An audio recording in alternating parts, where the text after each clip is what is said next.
George, you write here, the New York Trump case is kind of perfect. Now, you wrote this before this verdict dropped.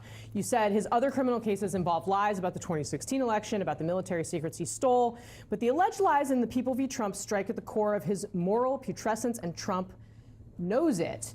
What do you make of the verdict that we saw here today? And also David Frum's comments, considering the way this sits in our nation's consciousness and the way it stacks up against some of the other things that Donald Trump is accused of doing. Yeah, well, I actually agreed with everything that David said. And in terms of this verdict, the only thing that really, I was surprised by the fact that so many people were surprised. I was in that courtroom for a number of the days. I read the transcript. I followed along very closely, and this case was never, ever close. It wasn't. There was really no defense. The only defense was that Michael Cohen lied on some other occasions, but on the things that he testified to about Donald Trump and Stormy Daniels and Karen McDougal and the catch and kill scheme with the National Enquirer, all that was corroborated many, many times over by documents. So I'm just surprised at how many people were kind of unwilling to accept this case. That said, I think that this case really does capture Donald Trump in a way. It's where he started. He's been a criminal his entire life, and he cannot help himself. I mean, if you go out there and you see his son and him all claiming that they are the victims of some mastermind scheme by President Biden. I mean, it's just silly and ridiculous, and Marco Rubio should be ashamed. I mean, if you don't want to be found guilty of falsifying business records as a felony, don't sleep with the porn star. Don't lie about it. Don't pay her off. Don't cover up the payoff. Don't cover off the payoff in the middle of a presidential campaign where you're making an illegal contribution, and don't roast the guy up for taxes who used as the front man. If you don't want to be held liable for rape like Donald Trump has, don't grab the woman's genitalia. If you don't want to be held liable for defaming the woman that you raped, don't keep lying about what you did and calling her a nut job. If you don't want to be indicted for overthrowing the Constitution, don't start a self-coup. If you don't want to be indicted for stealing classified documents and obstructing justice, don't take the classified documents. When the government asks for it back, give them back. If the FBI serves you with a search warrant, don't hide the documents, and don't lie about it, and don't have your lawyers lie about it. This isn't that hard. Donald Trump is not the victim here. Donald Trump does all of these things to himself. And I agree with David. I mean, once upon a time, the Republican Party was the party not just of anti-hippies, but of personal responsibility and of law and order. What party? Where is that party? Here, no one's willing to hold, in the Republican Party, is willing to hold Donald Trump to account for his crimes. Crimes that aren't really even in dispute. And no one is willing to call him out. Instead, he's going to get the nomination. That's just insane, and it just shows the degree of moral rot we have on the conservative side of politics today. Scott Jennings, I think this is for you. Where is that party? Well, I disagree with a number of things George said, of course. I mean, he's talking about these obvious crimes that were committed. I mean, he's talking about the obvious crimes that were supposedly committed, but that's the core of what a lot of decidedly non-MAGA Republicans are mad about, is that there is no underlying crime. I looked at the statement from Maine Senator Susan Collins, who I think encapsulated it perfectly. She said this was a partisan prosecutor who promised to get Trump. Nonsense. And that's what he did, not promise to go after the law, but he promised to go after Donald Trump. And so the issue is here, what is the crime? He's never been indicted for or convicted of the campaign finance theory at the core of this case.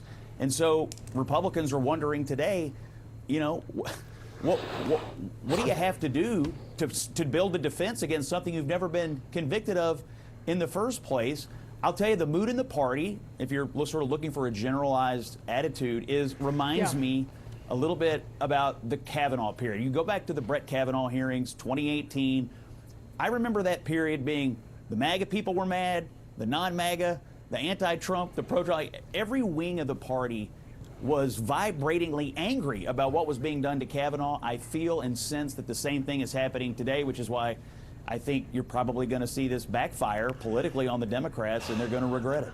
I mean, George, I will say, I have heard from some people who really don't want to see Trump get elected in the Republican Party who are concerned that this particular case is just going to drive additional enthusiasm for the former president. I'm interested in you respond to that, and you got your face in your hands. What do you got to say to Scott? I have to say, look, Scott's lying, and that's the problem with the Republican Party. It is continually addicted to lies. Wait a minute. What am I lying You're about? Lying. You're lying. You're lying, Scott. You're lying about the law. You're lying about what the jury was charged to find. They don't have to find an underlying crime. They had to find the intent to cover up an underlying crime. And the underlying crime was pretty obvious. What was the crime? You ran for public office, Scott. You ran for public office, Scott. You know you can't take money from somebody and reimburse them if it's a campaign expense. I've You know never run that for damn public well. office. And okay, fine. Well, you're close enough. You're involved in politics to know that. Okay, so that's the problem with the Republican Party, is that they are suffused with lies. I don't know why this network is paying Scott to say those lies. Whoa, on his okay, morning let's show. not But go there, ridiculous. George, please. Please, let's not go No, there. no, Okay. we should go there. Scott is our colleague, and we're going to treat him respectfully as such. Continue. Well, he shouldn't lie. Here's my question: If it is an obvious crime, why did the Department of Justice and the Federal Election Commission take a pass on it? Well, the Federal They Election should have Commission- prosecuted. the Federal It Election should have been Commission- prosecuted on January 21, 2021. Let's let Okay, David that's jump what. in. that- We all know this the is the federal thing election- about Donald Trump. he's Is never Donald been Trump indicted for this. has been let off. He should have been indicted for it. And the fact of the matter All right, is, hold Donald on, Trump hold on. isn't But being he wasn't. treated specially. George But he and wasn't. Scott, hold on, please. David, jump It We all doesn't- know the that's Federal fine. Election Commission is a broken and paralyzed institution. It requires a majority. It's got equal numbers of Republicans and Democrats. It requires a majority to act, and it's not acted on anything for a decade because it is broken. And one of the reasons that things are ending up in the criminal justice system is because the internal political system has been sabotaged by the people who then complain that the criminal justice system is the wrong remedy. I want to pick up something else Scott said. This has become an important Republican talking point that Alvin Bragg vowed to punish Donald Trump. That doesn't seem to be true. People are looking at the record to say, where is this promise that you're talking about? And I wonder, maybe they've mistaken Alvin Bragg for Letitia James, the New York State Attorney General, who did make that promise. But Bragg actually was the person who declined to bring a criminal action based on the civil frauds that then won verdicts of $500 million. But he's been actually quite cautious, not as cautious as Merrick Garland, but still quite cautious. He was not someone who was chomping at the bit to get this president. Scott? I disagree. I think it's obvious that he wanted to get the president, and I think it's obvious that he did it. These Democrats in New York, if you ask the average Republican, have been desperate to get Trump from the beginning, and they finally did it. And I'm not a lawyer, but the political impact of this, I am an expert on, and I'm telling you right now, this has done more to unify the Republican Party behind Trump than anything else you could have possibly done. I've heard people on TV last night say, now they got to throw him in jail. We got to throw him in jail. My advice would be, go right ahead. Ask for the maximum jail time. Go right ahead, because I would love to see you deal with the consequences of that request. If being a convicted felon were good for you politically, we would not have had to wait for 230 years of the life of this republic for people to run for office as convicted felons.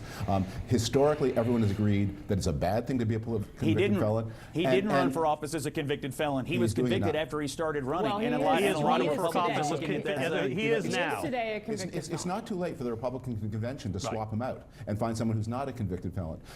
Technically it is before the convention. After the convention, we might actually see something else.